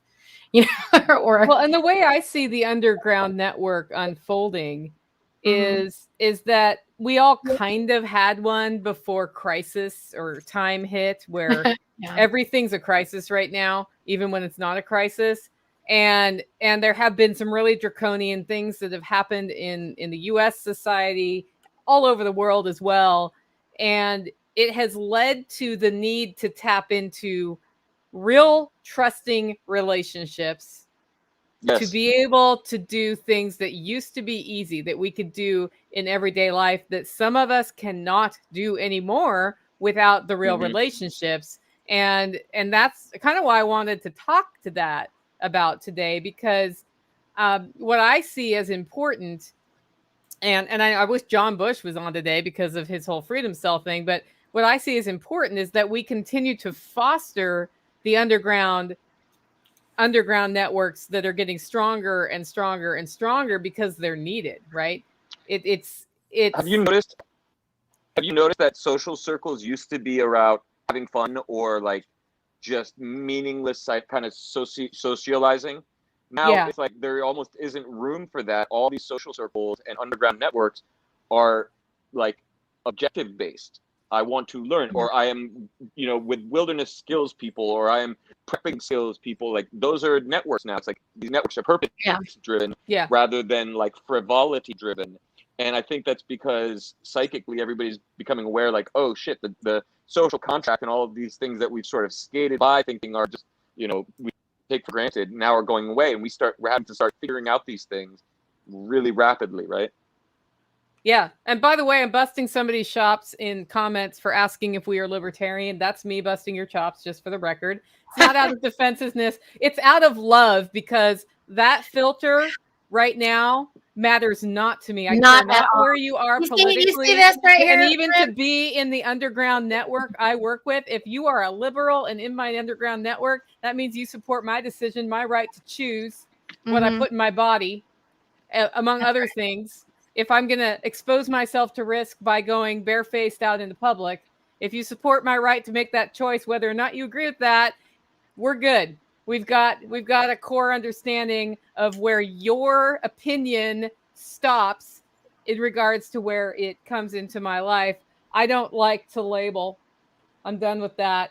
I've seen too many relationships end this year, like marriages that were 15 years long ending over where are you politically. So, that's why I'm busting your chops right now. But you know what's and that interesting doesn't about have that? space in the underground network. We've got to have a shared value system rather than worry about what we call ourselves in the day-to-day bullshit that's going on in the news. We do not participate in the live. Check out solarpunksummit.org or .com. And I had a great conversation with her yesterday, and it's about, we put aside all of our political differences when we start building something together. When we're sitting here focusing on what's wrong, that's where people get into fights. Right. But if we get creative and build together, all that shit goes away. And I've noticed I haven't rejected any of my liberal friends. I've been rejected by my liberal friends, and I'm not even a conservative or, a righty or whatever. So it's interesting, like in the relationships, Nicole, the ones that have been destroyed because of politics, is it usually the liberal leaving the conservative? Something like that. Like I've heard divorces over one party not getting the stick, and the other party thinks their spouse should get the stick, and they have the stick, and the spouse doesn't want to get the stick, and it has broken up the marriage. Like, that's ridiculous. It's like, really, what was your marriage based on then? I mean, like, that is you can't let your spouse have like decision-making autonomy over their own body. That's a doomed marriage. That was just the right. All sorts. It's funny because I'm not getting it at this time. I'm not completely closed to the idea, although I become more close to it the more I learn about it. But I just wanted to give it time to see how it would all turn out, right? And then, like, almost everybody in my family has it. And you know how much that matters in our day-to-day relationships with each other? Absolutely fuck all. Goose egg. Don't care. I'm glad nobody had negative side effects. That's all I am. Because I was worried about the negative side effects. But goose egg, and it shouldn't. It couldn't have mattered all this big long time, and it can't matter going forward. I mean, I think that a lot of people think that, what we're saying, or I mean, I know, like, I'll just speak for myself. Like, if I'm saying something about my opinion about whatever this is, that means that you're supposed to agree with me. I'm not seeking your agreement. What I am seeking is for you to stay out of my way. If I'm doing something, then I have to be able to do it. And you just do whatever you want to do, because I'm not going to stop you or judge you or care about you. I should have been wearing my shirt that says I don't care. I don't care. Because I don't care. I cannot care about you more than you care about yourself. I can only care about myself. And that is all. But the moment that you try to come between me and my body, you're out of your mind.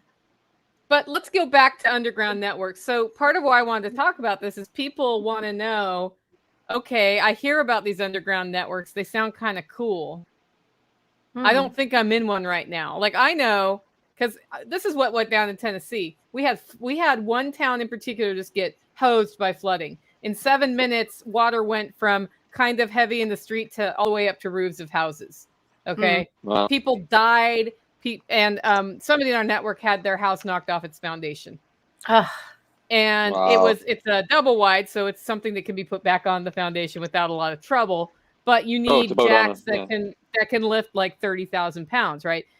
And so they reached out to me and said, after I talked to them, they said, we do, if people are willing to come out and help, will they come out and help? And I was like, well, let's see who will come help. And they said, what we really need are jacks. And so then I contacted a few people directly and said, do you have a house jack?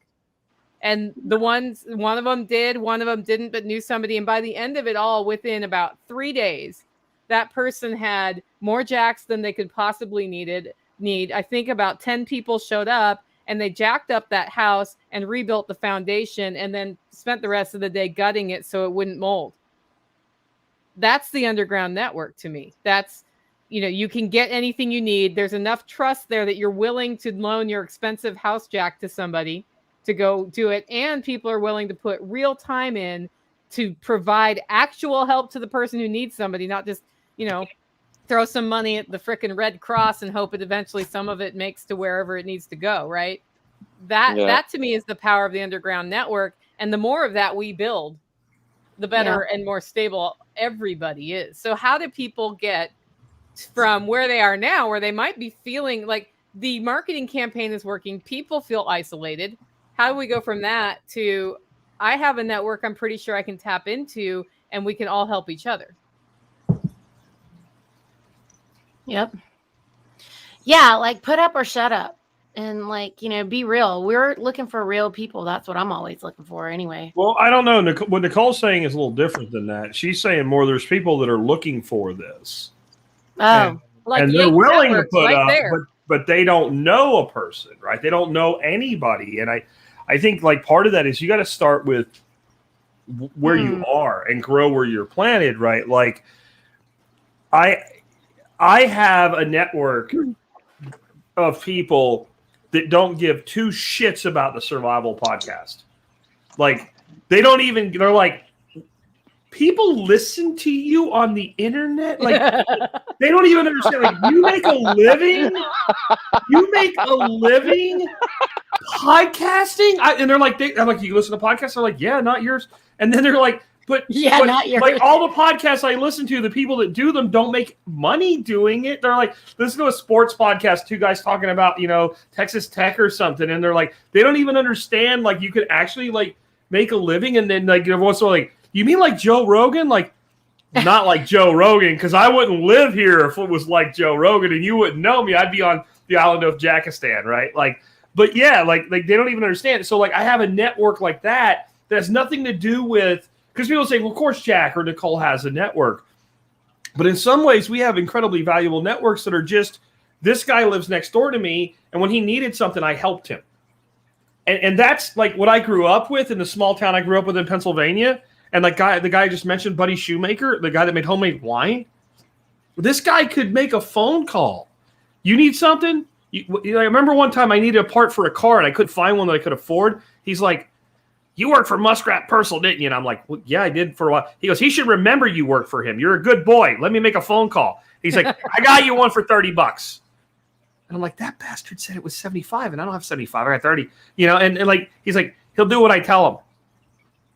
What? He was a mafia boss or something, but it wasn't through coercion. It was just well, if freaking Buddy asked, then I'm going to do it. Right. Yeah. And that's how these good old boy networks, the best ones, really work. Is this is a guy that made 8 bottles of wine for my daughter's wedding. If he asks me something, I'm going to do it. And I think that we need to understand that we all have these unique skills and attributes. And then you got to value people in your network for the strengths they have. Because somebody that can show up and jack up a trailer has one attribute, and that's valuable. And the fact that they'll do it and they'll take their time to do it. But you might have somebody else that they can get you, like a Nicole, that can get you more people than you need to do it with jacks in hand by making a phone call or sending an email. But I won't do that for everybody. You won't do exactly. You won't do it. Of course not. There's an investment required. So what we're saying, guys, is that our networks didn't happen in 1 second. I mean, we have been investing a lot of time and energy and love in people around us, which is how we've established these relationships. You know, there's an investment required, and I mean, I don't know, like Nicole, we were just in Tennessee together, taking a class together. Yeah. You know, I mean, to me, we went through a lot in those 3 days. 4 days. Actually, we ended up spending a week together. Yeah, when are we going to take that class again? I know we need to take it again. So, I mean, but like, you know, we didn't just take this class together. We like rented a place together. We slept in the same place for a couple of nights together. We hung out, you know, and then we went from there, and we actually ended up going to Rogue Food Conference after that. But so we got to inevitably spend an entire week together. We got to really know each other a lot, you know, I think. And I'm just saying, like, all of these relationships that we have in our networks, and this is a point here that Tactical Redneck Equipment has said, you're probably in one and you haven't realized it yet.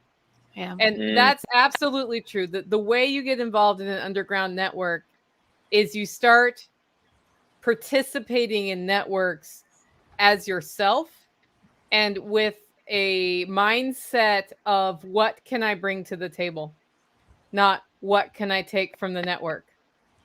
And if you do that and you are able to develop real strong relationships, you don't know what you don't know unless you ask. And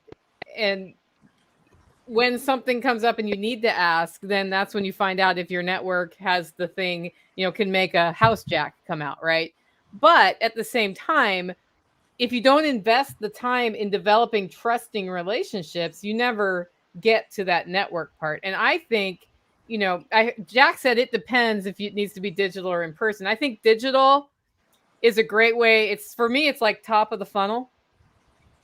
But when we get the in-person relationships, that's where I see you. We look in each other's eyes. We probably have some trust developed online already.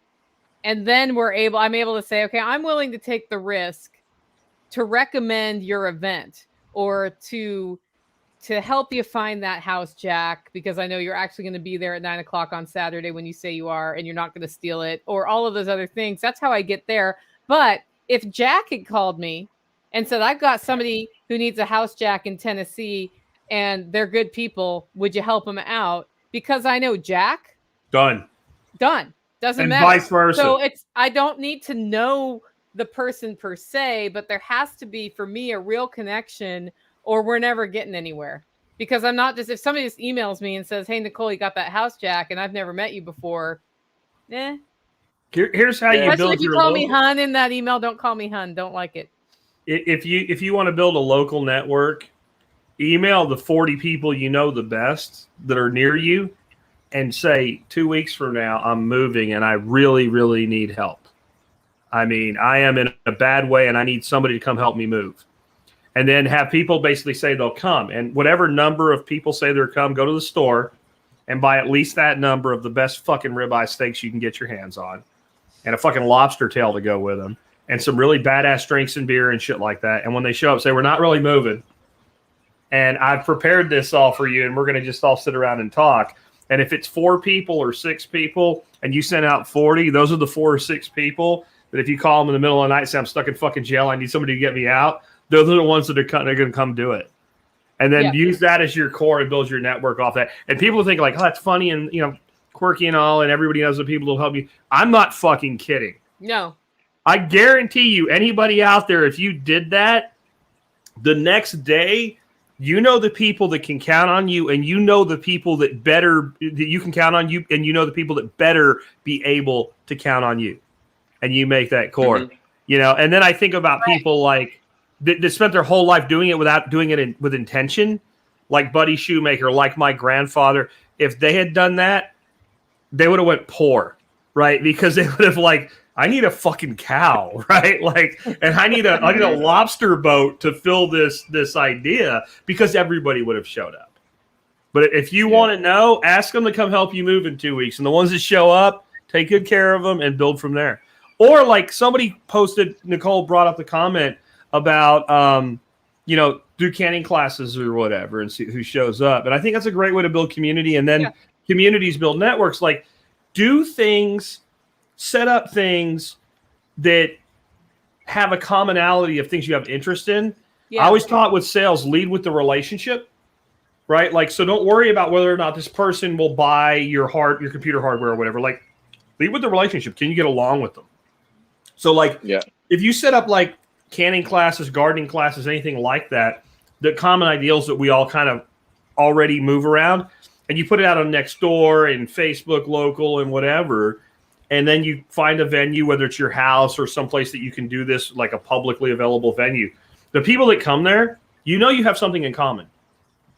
Right. And then don't try to make it happen. Just see what happens. Let it happen. Like, I was talking to Nicole this week and last week as I'm getting ready for my fall workshop and going, there's so much shit that happens at my workshop. I was like, when the fuck do we do this? Tell your story in 5 minutes. Because I'm trying to make the schedule and I'm going through all my past schedules. And I'm like, I know we do this shit. We do this shit like every year for like, I don't know how many years now.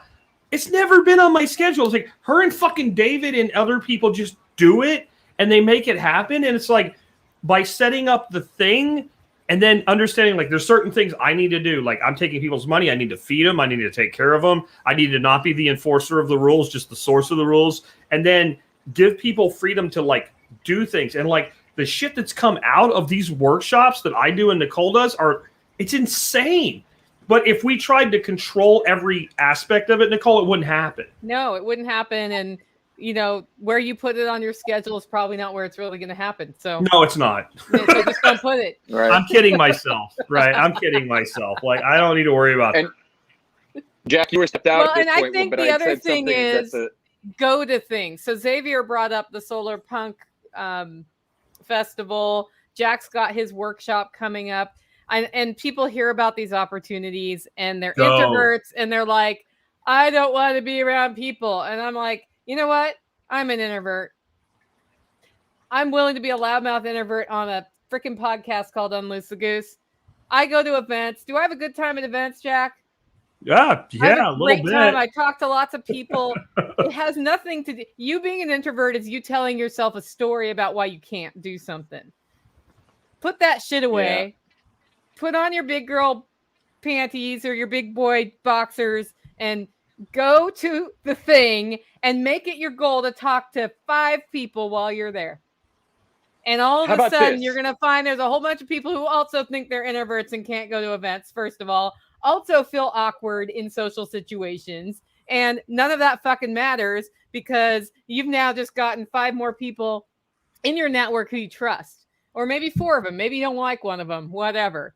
But making the time to go to these things or to host things is key to establishing the trust that you need. And Nicole, do you see this where we have these things and we have this common idealism and somebody comes in, they're like, I'm an introvert. And as soon as they walk in, they're like, holy fuck, this is awesome. And they start talking to everybody. Yeah. Because you're not, most people, like there are people that are just like ridiculously shy or whatever. most people that call themselves introverts, what they really mean is the shit I want to talk about, nobody motherfuckers around me want to talk about it, right? It's the meme with the guy sitting all sad on the swing, the kid's swing, and he's like me at a party when no one wants to talk about guns. That's what they really mean, right? Like, but when you get to a place where like everybody's fucking normal, like we think that society's normal. Society's fucking sick. Yeah. Right? Society is diseased. It's mentally and physically sick. You want to see how sick society it is? You don't have to go to some kind of demented theater. Go to Walmart on the 1st or the 15th or the payday following it. And look, and I don't mean judge people on like who they are. Look at them physically. Look at how they physically look. And you're like, oh, these people are sick. And you look at like people that like can barely move buying Twinkies. And like they look, they're not, okay, it'd be one thing if you're fat and happy and eating a Twinkie. But when you're fat and miserable eating a Twinkie, like, ugh. So society is not normal. And when we get around people that are like, I care mostly about taking care of my family, feeding my family, and preserving what we have, that's normal. And all of a sudden you're like, I thought I was an introvert, but since everybody else is sick. Everybody else is sick. Everybody is. And I just don't want to talk to them.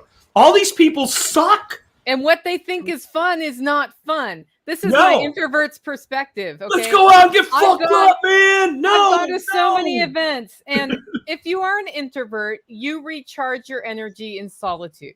If you are an extrovert, you recharge your energy in groups of people. Mm-hmm. That's it. It doesn't mean you're shy or not shy. It doesn't mean you can talk to people or not talk to people. It doesn't mean you can't be a loudmouth like I am or not be a loudmouth.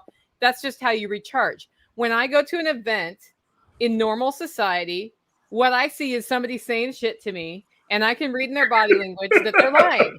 And that bothers me. That saps my energy. When I go to an event at Jack's this way, when I go to an event at Jack's, then the people who are talking to me say shit, and they actually mean the stuff they say, and their body language says they mean the stuff they say. That's not exhausting at all. It's a totally different experience, and that's why when I hear people saying I don't want to go because I'm an introvert, I'm like, just go. Just go. If you walk off on your own because you need a minute of solitude, nobody will bother you. Shit. Nobody's going to ask you why. Are you feeling okay? Are you having a bad day? They're not going to do that to you. Not at these, because you have genuine people who don't have a need to hide anything. Yeah, I mean, society, people are hiding everything. Like, I think if you're an introvert and you're thinking about not coming because you're an introvert. Let me see if I can give you the best reason you can come, and you can get away if you need to. Yeah. If you come here and you don't listen to the advice of don't drink as much as you think you can, and you drink to the point where you're sick, and you walk over to the bush and you puke, if you don't fall over on the ground and need physical help, nobody will bother you when you do that. So if you walk off because you just need a break, nobody's going to bother you. On the other side of that, I have been to some of these events, not really mine. It seems like the people that come here are so welcoming to each other that anybody that kind of isolates, like, people gently go around them and talk to them and make them comfortable. But I've been to like some of the bigger ones, like Free State back in like 2012, 2013 timeframe. That was huge. Like, a keynote there was like 600 people. And then like throughout, you had all these people, and you'd see somebody that was maybe very introverted sitting at a table by themselves. And like, I always tried to make an effort to like walk over and sit down and say, hey, what's your name? How you doing? And talk to them. And then all of a sudden they would come out and they'd be talking to everybody. And I think a lot of people, like, maybe they were the kid that sat alone in school and they never got over that or whatever. And like, they would be comfortable if they knew they could be comfortable. And like, especially if you are a known quantity, an Xavier Hawk or a Nicole Sauce or something, when you're in one of those environments and you see somebody like that, like, anybody should do this, but especially if you're kind of like, you're a headliner at an event or something, go talk to the people that are by themselves. Because then all of a sudden they're like, if fucking Xavier Hawk will come talk to me, well, then who the fuck can I talk to? If fucking Nicole Sauce will come talk to me, who can I talk to? Yeah. And like, it's really cool, I think, when you see people come out of their shell, or like, Nicole, sometimes at our events, we literally fucking destroy people emotionally and rebuild them in 3 days. Like they end up like only giving people this, we know and love. Yeah. But like, on like the third day, when we say, what are you taking home? Like, they have this fucking emotional fucking speech, and they're like, they have tears in their eyes, but they're not afraid to stand in front of fucking 80 people and do it. Like, that is like something that, like, if you can do that for people, fucking do that for people. Because like, so many of these people, like, they didn't have the uncles that I had that smacked them in the fucking head, right? They never had that. And like, one of the things I learned when I started doing this show, it was really weird, and it took me a while to be comfortable with it at all. Like, I'm a fucking male role model for fucking people I don't know. Like, what the fuck? Like, and like, you had people coming up to me going like, I never had anybody. And it wasn't just guys. Sometimes it was females. Like, I never had a strong male role model in my life. And like, you've been that for me. Like, shit. Like, you start like, I better be careful with what I fucking say. I don't want to fuck somebody's life up, but then you realize, like, so that 1 minute that I can walk over and talk to that person and say, hey man, how you doing? that actually matters to them. And then you realize, like, yeah, that might be because I'm on the microphone 5 days a week or whatever, but like literally anybody can do that at any moment. Like, so when you go to these events and you are the extrovert, you are the person willing to put yourself out there, or you're the introvert that's like been converted a little bit, and you see that person's by themselves, if they want to be left alone, leave them alone. But if they're just alone because they're afraid to talk to people, go talk to them. Like, be that connection. And then when you, like, what'll happen is, like, you see a guy like, the guy that like really stands out to me, Nicole, that comes to our workshop every time is Hawkeye. He's this older gentleman. He's a pharmacist. He's just a wonderful dude. And he's the guy that'll be like, oh, you're interested in doing pigs? I do pigs. And he'll talk to him. Or he'll be like, oh, you're interested in this? Let me tell you what. And he'll go get the other person. He'll put them together. Yeah, he's great. Right? And I that think all of he's a the sudden, source of Tell Your Story in 5 minutes, I'm pretty sure. I'm pretty sure he is. And he's the guy that'll be like, you know what I'm going to fucking do today? I'm going to find the two most fucking extroverted motherfuckers in this place. And I'm going to put them together. And I'm going to form and then I'm going to like build a cluster around them. And like, it's amazing. So like, if you can do that shit, go do that shit. Make networks happen. Like, you can be the network. You can be like the Lego master and like assemble shit and make it happen. And then just back off. And I think that's like one of the other things we need to do as influencers is, and I've tried to do this. I've tried to like check my ego. And a lot of times I set something up, I get it going. And then I just, it's not mine. I don't run it. I'm out of here. I'm done. You guys are on your own. You guys are going to grow. And like things will never, like networks will never become what they can become if you constantly keep trying to fuck with it. It's like when you bake a cake, you mix up a batter, you put the cake in the fucking oven. When the cake starts baking, you don't fucking touch it till it's done. Let it become a cake. And I think a lot of times in the society we've built online versus in real life, we've gotten to where, like, as influencers get to a point where they feel like, I need to control this. And then they wonder why it can't be organic, right? That's crazy. Like, let it be. Like, start it, get out of the way, and let it cook, see what it can become. Should we give our community a homework assignment? Do you Yeah. think that they'd do it? Yeah. If we said something like, get on Facebook groups or local community something or other and start an event on whatever it is you're interested in, have any modicum of interest or skill in, like wildcrafting or herbal, making herbal teas, whatever it is, something that's skill based. My offer or my invite would be go out and host an event yourself. Go make it happen. And what could we give them as a reward if they sent us a photo or a story or something, like, do we have Unloose the Goose t-shirts? I'll be willing to give them fire tokens. Like, do we have anything of intrinsic, fun value that we could give out for a reward to our community for going to start their own network?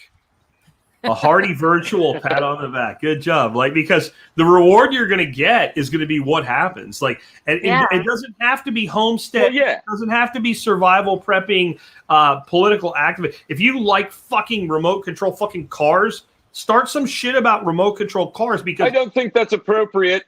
Fucking remote control cars. I think that's actually quite indecent. Let's make something a little bit more family friendly. That was the improper interpretation of the use of the word fucking.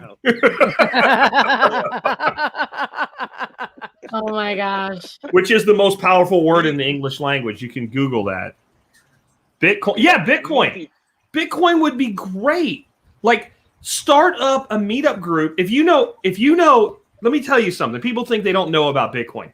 Do you know how to buy Bitcoin? Do you know how to move Bitcoin off an exchange into your wallet? Do you know how to send Bitcoin from one person's wallet to another person's wallet? If you know those three things, you know something right now that's incredibly valuable. And you might think, like, anybody can do that shit. It's not that they can't. And that's why I'm doing a presentation on this at the workshop. Like, people are afraid to do it. They're afraid they'll break something, mess something up, get in trouble, whatever. And when they see somebody else do it, they're like, oh, that's it? You copy and paste this address and hit send and enter your password and it goes and it works? So, like, you could set up, like, how to get started with Bitcoin. And I guarantee you right now, you know what you're going to get? Especially if you're an old fuck like me, you're going to end up with a whole shitload of millennials that want to learn how to do this. And you know what they have? They have energy. And they have connections. And they have a social life that old bastards like me don't have anymore, right? Like, that's the foundations of a network. Like, and then you are a mentor. and you know, Yep. Or you can go there's- to a blockchain meetup, right? There are blockchain meetups that you can go to. I'm or certain just go to every one. town. Yeah. Neethi, what do you do for your community? Do you have meetups that you do regularly or quarterly or anything like that? I'm trying to get to the point where we can start doing more events here. But so far, what's been happening is the farms that I'm working with, they do farm dinners right now. So they're doing farm dinners at the moment. But I've actually I didn't have like all this space. A lot of these things just came out of the chaos of 2020. So I'm like I'm kind of in a build mode right now. And so that's the only reason I haven't really hosted more stuff here now. But in years past, we've had many events, and it's usually always on one of the farms that I'm working with. So we have meals, and we have, like a whole just day at the farm. It's not like a tour. It's more like a hangout and shop and meet and greet and, grill. We're grilling a lot. Grilling helps. There you go. Every time. You can do something where you don't have to have like the ability to do like a workshop as we think of it, or anything really complex or whatever. If you can find like, a lot of places have community centers where you can play a movie and you can reserve it for $20 or for free or whatever. Just do, like, if you wanted to do gardening or permaculture, so maybe you do something like, we're going to do a viewing of Jeff Lawton's Urban Permaculture and a discussion afterward. And you invite people. And if 10 people show up, 10 people show up. You bring freaking chips and dip or something. And then you sit down and watch that movie and then have an integrate, like, what do you guys think about this? Like, just a discussion. Mm-hmm. It's kind of like the old thing of like, if you go on a blind date and you're going to do dinner and a movie, right? And you want it to go smooth, don't do dinner and a movie. Do a movie and dinner, right? Because if you do a movie and dinner, a lot of times people that can have a great conversation, they just need, like, the first time they're nervous and whatnot, they need to start. So if nothing else, you can talk about the movie was great or the movie was stupid, and then the conversation starts, and then maybe a relationship starts. So you do the same thing with something like this. You take something, instead of having to be responsible to stand up and say, let me tell you how to build your permaculture garden, you take something done by a professional that's really cool, and you basically do a movie night, but you don't call it that. That way people will show up. And then you talk about, like, what do you think we could do it? And then maybe one person's like, well, I have this really great yard, but I don't know that I could do this. And maybe those people say, well, they had permablitz in that. Let's do a permablitz at Tom's house. And 15 minutes ago, nobody who knew who the fuck Tom was. Right? Like, so we would do screenings like that, and it doesn't even have to be a movie. Like, it could be like short clips. It could be short little clips that you find from places and talk about what they're doing, like watch something, have a conversation about it, check it out, like compare, yeah. So we've done a lot of those, like open panel discussions. Well, let me shamelessly pitch something. I'm doing an event in Camden, Tennessee on October 23rd called the Self-Reliance Festival. And the whole purpose of this, besides you get to see people do cool demos like how to brew beer or whatnot, is develop the in-person relationships, right? Mm-hmm.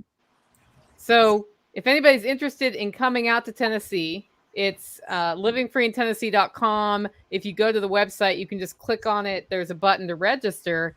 Do things like that. Go to the Solar Punk Festival, which apparently overlaps with that. Go to Jack's workshop. If Neethi's doing something, go to that. But go to Rabbit Stick. Go to Firefly. Yeah. Go to something. Yeah, it's all of these things are a way to network together. And I can say this because there is so much opportunity for these kinds of events this fall. I'm in the process of putting together an event calendar between now and the end of the year with links to these different events that I'm hearing about. We need to start getting off our asses and getting out and doing stuff and talking to each other so we can have those tight relationships, because once you do that, it's great. And then I saw a comment on, I should get on Telegram to talk to people, because Xavier is trying to connect with somebody at Telegram. That is one of the challenges, is we don't have a unified place where we talk. So some Freedom Cells are on Discord. Some Freedom Cells are on Telegram. Rogue Food people, I don't even know where they talk right now, because some want to be on Facebook and some want to be on Telegram, right? and then Unloose They the should Goose. come We've to got Fire people On. on YouTube. We've got people on Odyssey. The reality is, if you're going to do the digital interchange and you're like, I really want to be active, you may have to be on more than one network. Is what it is. Get comfortable with it. Go for it. Find where the action is and participate in the action. I end up talking on Telegram for Freedom Cells more than other things. I end up talking on MeWe for Jack's stuff, TSP, and for Living Free in Tennessee. And I'm pretty much absent on Discord right now, but that doesn't mean I will always be, right? There's more comments on Odyssey than YouTube, so I'll be on Odyssey. You kind of have to become a jack of all networks if you want to really stay connected.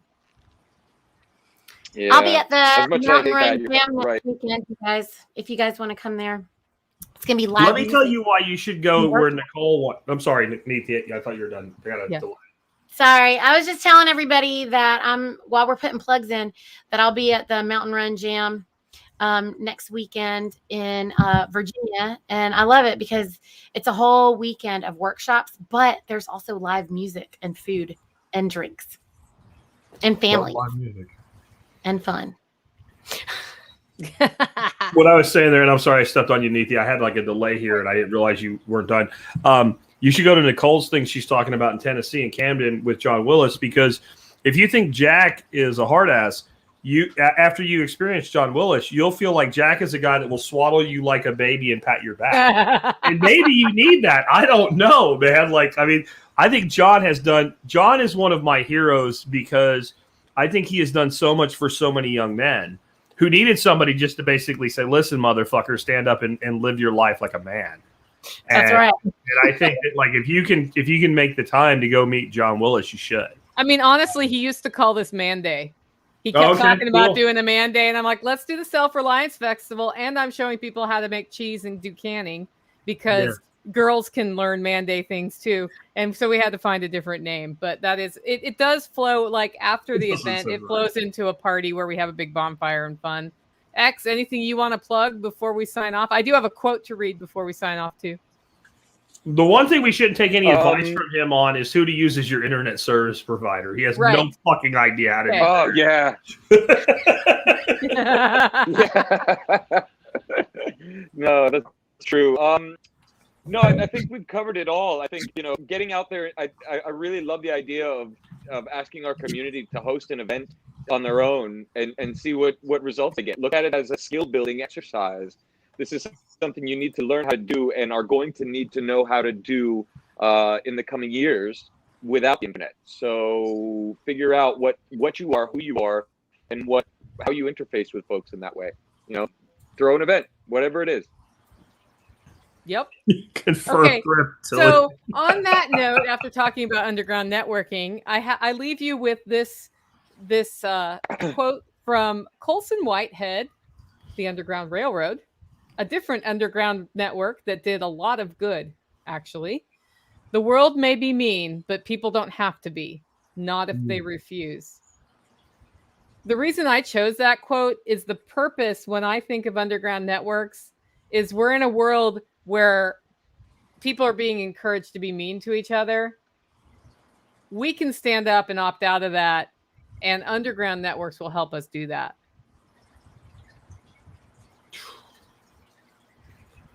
Boy, with that, Agreed. with that, I just want to say thanks for joining us today in episode 54 of Unloose the Goose. If you thought this was a good episode, please share it with your friends. We'll have the audio podcast out tomorrow, or you can share the Odyssey or YouTube links with your friends and drop us a review on one of the podcast networks. That helps us get more listeners. With that, guys, have a great weekend and go find your people, man. Go find your people.